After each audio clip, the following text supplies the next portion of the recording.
Vamos a hablar acerca de la placa dentobacteriana, también llamada biofilm o biopelícula. Debemos recordar que nuestro cuerpo está lleno de bacterias por dentro y por fuera, sobre todo están presentes en nuestra boca. Si todo está en equilibrio, estas no pueden hacernos daño, de hecho pueden protegernos de algunos hongos y de otros microorganismos. El problema va a estar cuando este grupo de bacterias van a empezarse a organizar sobre la superficie de nuestra boca. Cuando una bacteria encuentra en nuestra boca un lugar donde tenga alimento y donde no sea molestada, se va a empezar a establecer y va a formar comunidades organizadas. Estas comunidades de bacterias van a trabajar juntas, se van a ayudar entre sí y es así como se van a hacer más fuertes. A estas comunidades se les va a llamar placa dentobacteriana.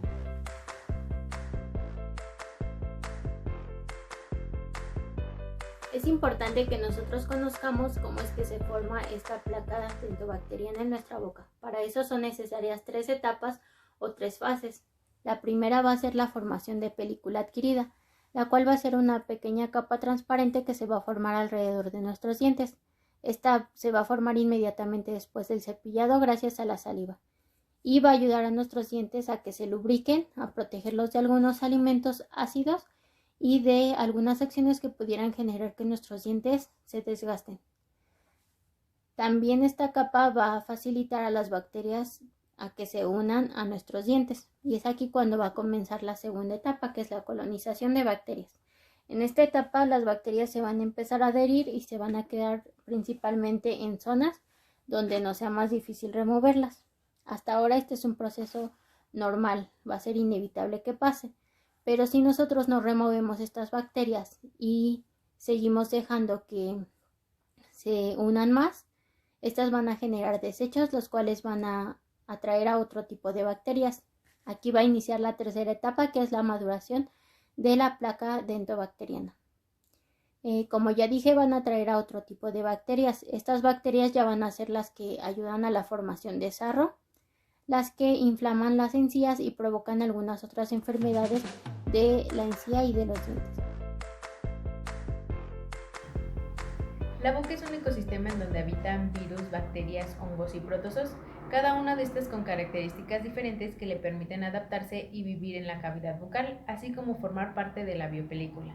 Una de estas características es la facilidad de adherirse a los dientes. La importancia de conocer sobre la biopelícula es porque es un factor importante que desencadena las enfermedades bucales más prevalentes, como lo son la caries y la enfermedad periodontal. La caries dental es una enfermedad multifactorial que afecta al diente, desintegrando su estructura, provocando desde una lesión blanca hasta una perforación en la superficie del diente.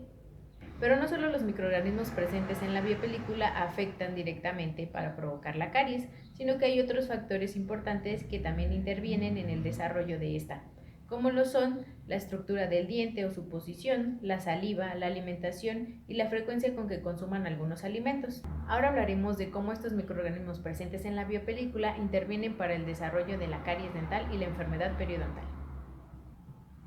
Cabe mencionar que la biopelícula forma parte del ambiente bucal, es decir, que es natural que se forme y que las bacterias presentes en ella se mantengan en equilibrio.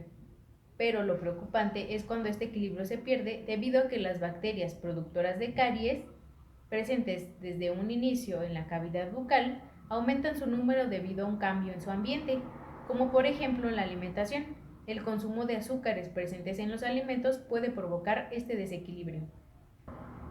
El primer paso es la adhesión bacteriana a la superficie del diente. Para que haya adhesión de estas bacterias, primero debe crearse una capa previa en la superficie del diente llamada película adquirida, que está compuesta por saliva y otros componentes de ella. Una vez creada esta capa, las bacterias son atraídas hacia ellas para que empiecen a colonizar las primeras bacterias.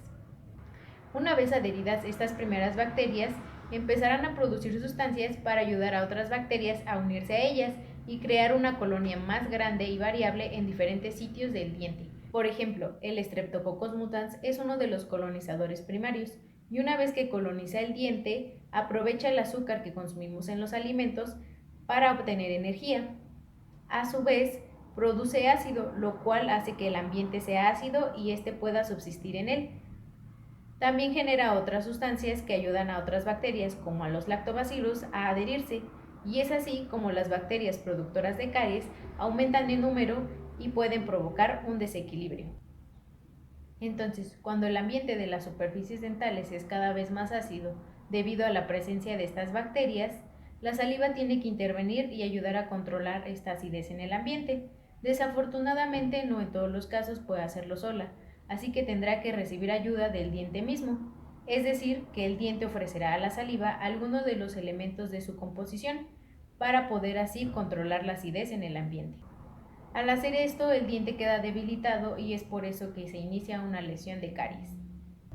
Ahora bien, hablando de la enfermedad periodontal, que es una enfermedad en la que se ven afectadas las encías, el hueso y otros elementos que le dan soporte al diente, esta se presenta en su forma leve, a la que conocemos como gingivitis, caracterizada por la inflamación de las encías, y puede evolucionar a su forma grave, llamada enfermedad periodontal, en la que hay pérdida de hueso, movilidad dental e incluso pérdida dental. Esta enfermedad también puede ser provocada debido a la biopelícula. Entre las bacterias que provocan esta enfermedad se encuentran el Actinobacillus actinomycetin comitans, la Porphyromonas gingivalis, la Fusobacterium y la Prevotella, entre otras.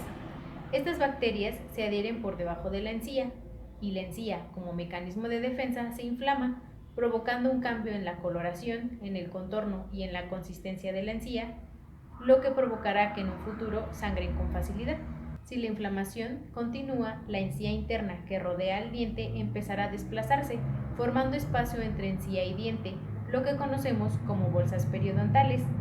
También habrá pérdida de hueso, movilidad dental, hasta que el soporte sea nulo y se tengan que perder las piezas dentales afectadas.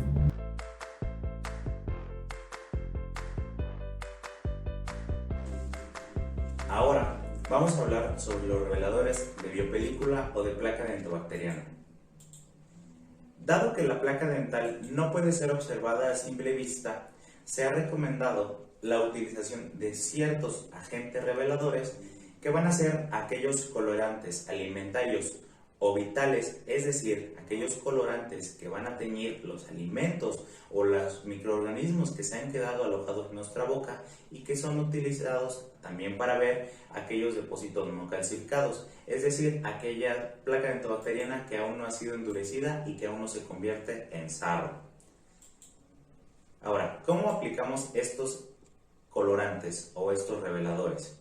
Bueno, existen dos métodos de colocación. La primera es una solución reveladora que va a consistir en colocar 2 gotas de dicha solución por debajo de la lengua y se va a pasar por toda la boca, ya sea con la lengua o con unas pinzas y un algodón. Nosotros lo esparcimos por toda la boca. Y la segunda es por medio de pastillas o comprimidas, que bueno, estas son pastillas que nosotros vamos a colocar en boca y se disuelven, ya sea pasándola por todas las superficies dentales o simplemente masticándola. Ahora, nuestro principal ayudante para la eliminación de la placa dentobacteriana es el cepillo dental. Necesitamos saber que el objetivo final del cepillo dental es retirar la placa minuciosamente de todas las áreas sin que hagamos daño a otras partes de la cavidad oral, como son las encías, los cachetes o la lengua. Estos cepillos deben de adaptarse a cada paciente, ya sea en forma, en tamaño, en aspecto, y deben de ser manejados fácilmente y con soltura. Además de que, como dato curioso, deben de ser económicos, ya que por su uso deben de ser reemplazados cada 3 meses.